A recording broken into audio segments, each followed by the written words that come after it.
Hey guys, in this video I'm going to show you how you can make a wallet on crypto.com. So let's get started. So you will need the second app called OnChain. So crypto.com OnChain. Download that from Apple Store or Google Play Store. Then when it's downloaded, just click on it. It will open up. And here you have two options. So you can import existing wallet or create a new wallet. So let's go and do that. Create a new wallet. Now I will set up my passcode. So like that. Now when you uh, select your passcode, you will have here um, that you successfully created a new wallet.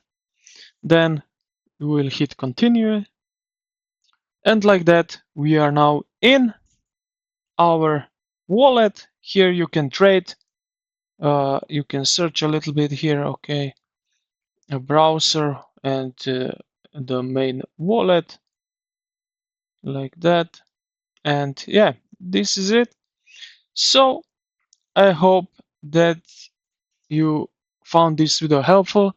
If you did, consider to like the video and subscribe to the channel. Thank you for watching, and I will see you in the next one.